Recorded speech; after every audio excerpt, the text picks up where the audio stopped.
You're listening to a Brawl Network production. This is a podcast for the best fans in the NFL. Are you in the Mafia? Am I in the what? It's time for a Bills Brawl podcast. Second down and 7. Kelly with the time. Touchdown! Bill Brooks. Allen. Deep shot. Touchdown! On the line to Stephon Diggs. And Thurman breaking tackles at the 22. Inside the 10. Touchdown Buffalo.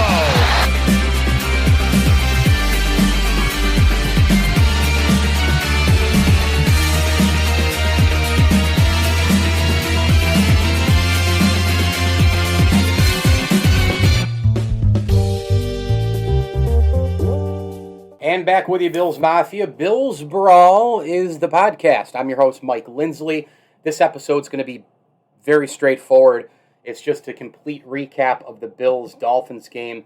That was pretty ugly this past Sunday, but you know what? They're not all pretty in this league. You know, first things first, right out of the get-go, two things happen to be just right out in front of you and obvious, right? Number one, the Bills just looked totally out of sorts and lethargic. I don't know if that means too much beer and chicken wings over the break. Is it an overlooking of the Miami Dolphins? Perhaps that's the case.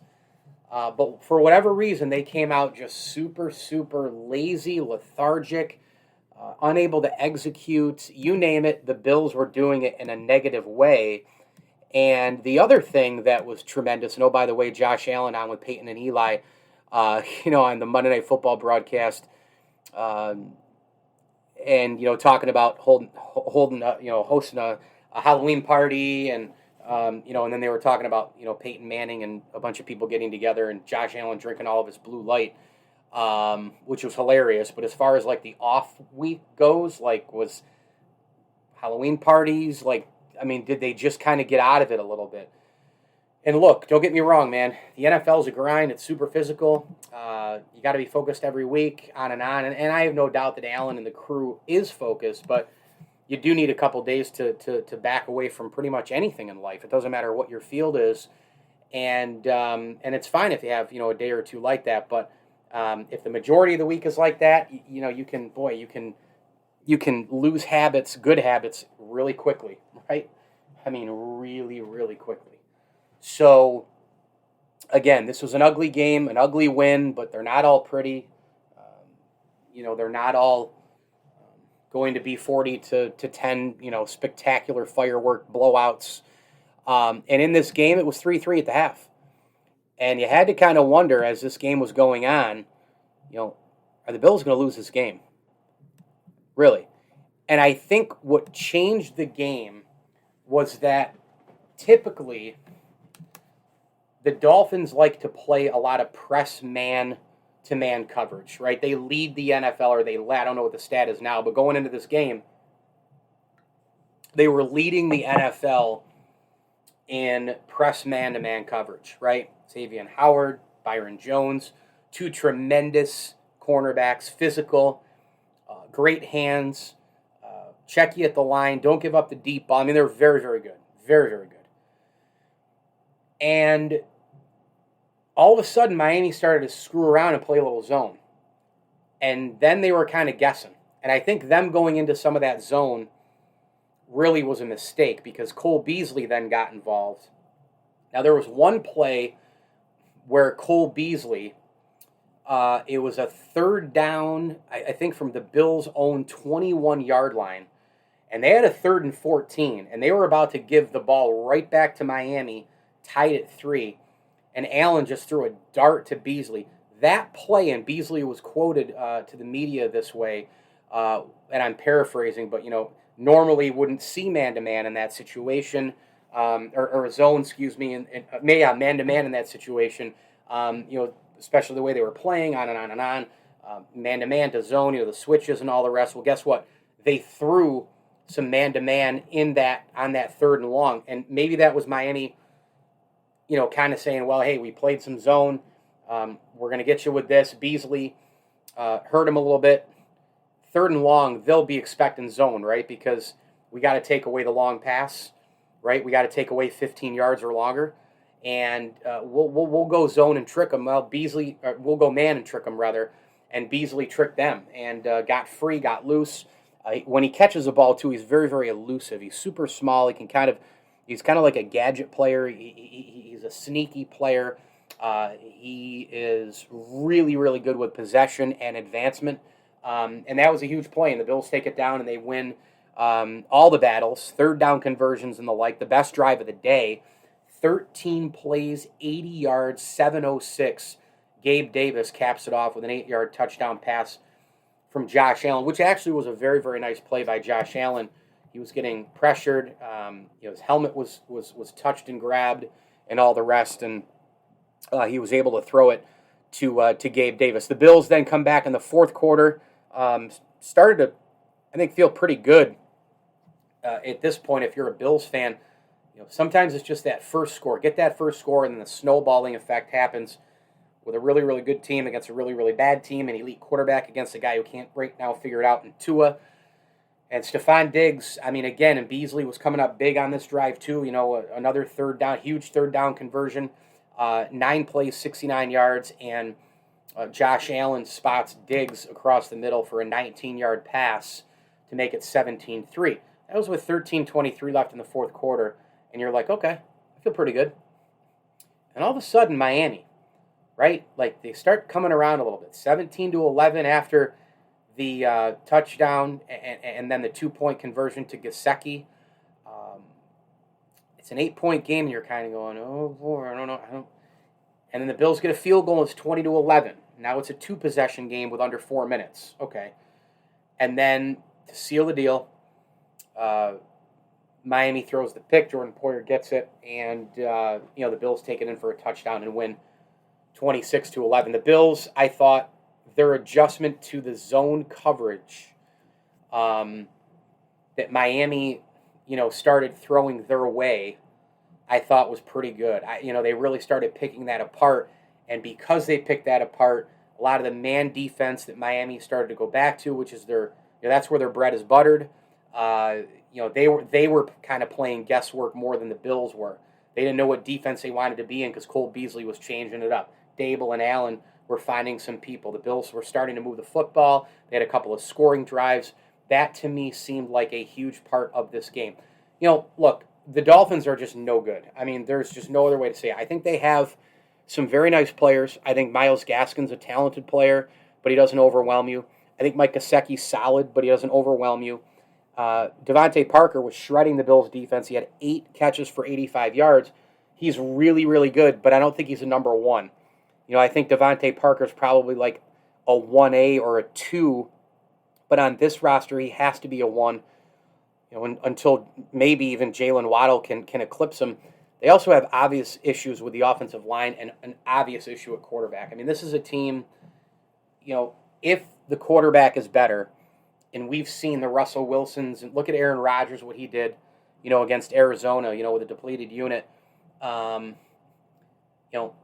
When I look at it like this with Tua, gosh, if you had an elite quarterback there, right? How much better are Gaskin, Waddle, Parker, Gesicki? Probably at least a little bit better, right? Because elite quarterbacks can take no-name players and turn them into Pro Bowl players. Or take first-round picks who are really solid at becoming one of the top 5 to 10 players at their position. See Deion Branch with Tom Brady in New England. It's one of those things where a lot of the things, like the dots, are all connected with Miami. They couldn't get off the field in the second half on third down. That hurt them. They had the Bills pinned a couple of times. Couldn't stop them. That hurt them. Defense had to stay out there longer. The offense should, be able to convert against Miami's defense more times than not. But again, physical corners, toughness. But the Miami pass rush leaves a lot to be desired. They really need, a lot of breaks to go their way. Luckily for them, their 2 corners, when they're left on an island a lot, they're pretty darn good, right? As far as the box score goes, quick, Josh Allen, I thought played like a B- game and still was rock solid. He went for 8 carries and 55 yards and a touchdown and 249 yards through the air on 42 attempts with 29 completions and 2 touchdowns. I mean, Allen played a B-. You could almost stretch it to a C football game. He was super erratic in the beginning. I don't know what was going on with Allen in terms of, he was just kind of sporting a lot of attitude and he was whining a lot. He was bitching at his teammates on the sideline. And I thought that all that was just not how Allen is normally. So, you have to wonder, did something happen in the beginning of the game? Did he get into an altercation with a Dolphin that we don't know about? Nothing was reported after the game, so I don't really know what was going on with that. But it just didn't seem like Allen, and he was just out of sorts. I mean, he missed Diggs. Diggs was wide open on that first drive. I think it was a 3rd down play, and it was maybe 3rd and 8 or so, and Allen had kind of scrambled out of the pocket, and all he had to do was just flip it just really light and easy to Diggs. He overthrew him by like 3.5, 4 feet. If he just makes, that's a routine on the run, like backyard football toss to somebody. If he throws that ball to Diggs, and Diggs had daylight, and I think he had a blocker or two, that would have been a huge gain, if not to the house.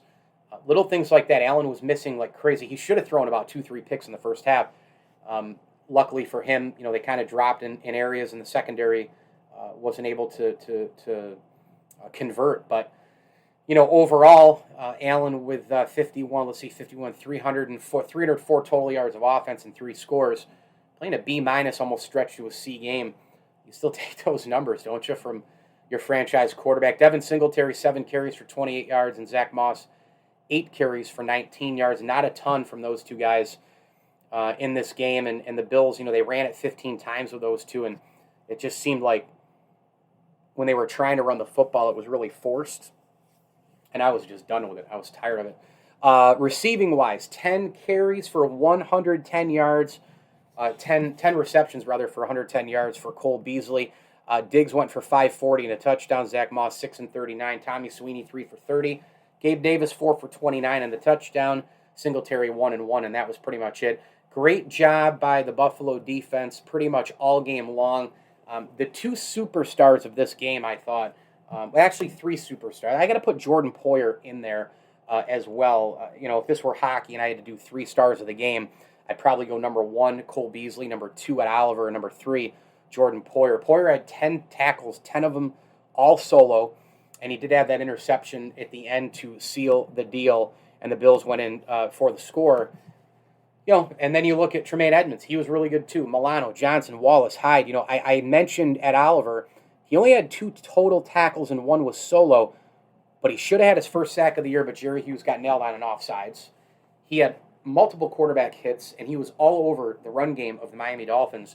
I thought Ed Oliver was great. And let's be honest. I know Sal Mayorana and a lot of people have talked about this, and I agree with them in that Ed Oliver, as a top 10 pick, has not come to fruition for the Buffalo Bills. I mean, it's very rare that Brandon Beane has missed on some players, but clearly he missed so far on Ed Oliver. Now, maybe this is a coming out party. Maybe it's not. How much of it has to do with the just absolutely atrocious Miami Dolphins offensive line? I don't know. We're going to have to wait and see. They play 2 more horrendous offensive lines in the coming weeks, and the Jaguars and the Jets. The Bills need to win those games by double digits. And the Bills played probably a C football game against Miami and still won by 15. But again, it was ugly for a good portion of the game up until the third quarter when they were able to get those back-to-back long drives and touchdowns to kind of give Bills Mafia a sense of relief until Miami hung around just a little bit. But even when the game was ugly and it was close and it was 3-3 at the half, I was worried for sure because I was like, they can't lose this game, right? I mean, this just isn't possible. But I also knew that something would happen because of the opponent. And that's the difference. When you suck and your opponent sucks worse, you can pull it out. If the Bills were playing a quality opponent, they would have gotten smoked.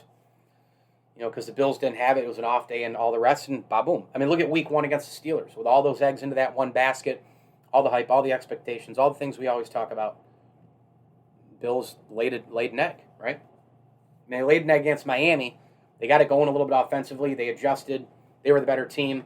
But, like, when it was really, really bad, you just kind of sat there and said, I mean, I think the Bills will score a little bit, and it'll keep being close, but Miami will end up screwing up eventually. And they did, multiple times. The officiating was horrible in this game. The Bills have got to clean up their penalties. And by the way, I had mentioned misses by Brandon Beane. I mean, Cody Ford, I don't know what the heck that guy is all about now for the Bills. I mean, is he basically a bust at this point? Spencer Brown was out, so they had to move Darrell Williams out to the outside. John Feliciano goes from left guard to right guard. They insert Ike Butker in there next to Dawkins on the left side. So there's just a lot there to unpack as far as Cody Ford's future with the Buffalo Bills. I thought in training camp and in the early part of the season, I thought the Bills really could have done themselves a favor. And I don't know how much of this, behavior by the front office has to do with us asking the question of, hey, is Cody Ford here to stay or not? Like, they should have given him more consistent reps, I think. He should have gotten in there more to be able to get his feet wet, to see what you have there. I don't know what Cody Ford, I'm still in between on him because, man, here's a guy who Brandon Beane traded, and so far he's been a miss. But Brandon Beane traded up to get this guy a couple drafts ago, right? I mean, he traded up. And Cody Ford's a house. Cody Ford was one of the best offensive linemen in America. He played for Oklahoma. He played for Lincoln Riley. He played in a system that's produced multiple Heisman Trophy winners. They've produced Kyler Murray. They've produced Baker Mayfield. They've produced monster Heisman Trophy caliber quarterbacks, great offensive line, unbelievable system. And Cody Ford, you got to be really, you're playing that fast and you're scoring 50, 60 points a game. The offensive line has got to be on point all the time because you're always on the field. You get the ball, you score. You get it again, you score. You take it down and score. You get it again and score. They don't play a lot of defense in the Big 12, but even so, with the offensive line, you're moving at a big-time pace. You got to be on your game. And Cody Ford was great in college, and I just don't know what his future looks like now, for the Buffalo Bills, especially with, some of these other pieces the Bills maybe want to work in. Butker, hey, is he our guy now in the future? And let's also call it what it is. I mean, this offensive line has not been good. I mean, it really hasn't been. I think that they have a ton of work. I think that they're probably the weakest unit on the team at this particular point. I mean, I don't think you can take, for as much as you can complain about the pass rush not being consistent enough, the Bills, the Bills' rush has been good enough in a lot of games, especially against inferior opponents. They had that big stretch there where they were just completely and utterly embarrassing opponents. And they got to Patty Mahomes when they needed to and all the rest. So the pass rush you can't say is the worst. Certainly the offense at any position is not the worst. Wide receiver group, blah, blah, blah. Quarterback, running backs, they're not overwhelming. They're not underwhelming. They're kind of in the middle. But they're not the worst unit, right? The secondary is probably the strength, other than Levi Wallace, even though he had a couple of decent moments. He got burned a couple times early and then kind of cleaned up his act a little bit. But you've got Trey White, Jordan Poyer, and Micah Hyde back there. I mean, that secondary is a strength, if anything. If they had another shutdown corner, for God's sakes, the Bills might have undoubtedly the best secondary in the National Football League. Linebackers, no way you can say that's a weak link. Special teams, I mean, look, Isaiah McKenzie right now is struggling. I don't know what the heck he was thinking. They got a major break on that touchback. I mean, that was an unbelievably stupid play by McKenzie. And I think when you look at McKenzie, he's got to clean up quite a bit. He just doesn't look as strong as he did at the back end of last year, actually against the Dolphins when he went off. Since that point, he's been pretty shaky. I still trust him. I still think he's the guy. Is he pushing? Is he pressing? He might be. He goes on with Tyler Dunn. He's really hilarious on that Go Long Isaiah McKenzie show. If you get a chance to listen to Tyler, go ahead and download and subscribe to Go Long. It's just a phenomenal podcast, and his content at golongtd.com is amazing. And Tyler comes on with me often. But like McKenzie is a guy who tells it like it is. He's funny. And he does a couple of jokes talking about, hey, well, I never get the ball. And he acts like he's joking around, but you can kind of tell that he means it. Like, I don't get the ball that much, and I don't make a lot of money. And I think that might be getting to McKenzie. So is that a situation where he is pressing because of that? I don't know. Neither here nor there. You know what you do? If you're the Bills, you take this game. I won't even bother with the tape. It was an ugly game. You're going to have ugly games like this. You won. You're 5-2 overall. You're 3-1 at home. You're still in fine shape in the AFC with a lot of football left to play. Go out and win the next 3 at least, right? All of a sudden, the Colts, a team that should have beaten the Titans, right? This past week, and Derrick Henry went down and all the rest. It could have been a 2-game swing for the Colts. Instead, it's another swing the other way in favor of the Titans. And, now the Colts are way, way back, but they are still a better, more competitive team. But Carson Wentz makes a lot of mistakes, and that defense you can shred with an offense like Buffalo.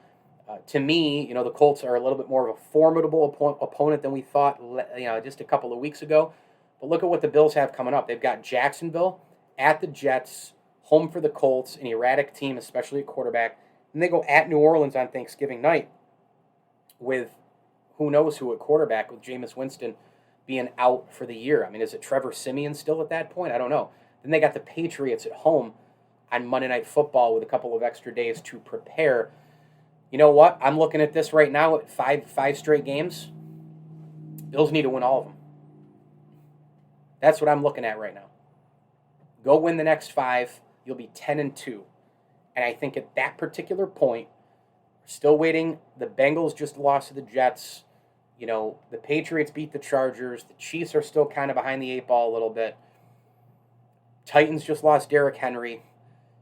Go out and win these games. Get home field advantage. And then the back end of the schedule is it should be a cakewalk as well. I mean, they play Tampa Bay. That Tampa will be favored in that game. Well, maybe. I mean, Tampa just got their doors blown off by New Orleans again, but that'll be close. It'll probably be like a 3-point line. Then you got Carolina, New England, Atlanta, New York, Jets again. So for my money right now, the Bills should not lose more than 1 more, at the most 2 more games, unless they really, really slip up. Now, look, they almost slipped up against Miami. It's the NFL, any given Sunday, blah, blah, blah. But good teams find a way to win. And the Bills are a good team. The Giants are a horrific team. They found a way to lose on Monday Night Football to the Chiefs. I mean, they had that game right in their lap. Worst case scenario, if you lose 2 the rest of the way, and you go 7-2, 7 games. We got 9. We have 10 more games to go. If you go 8-2, you are 13-4, which might just get it done. But I got to tell you, if you go 9-1 and you're 14-3, I think that seals the deal for home field for the Buffalo Bills. Because I think that there's going to be a lot of teams that come back a little bit.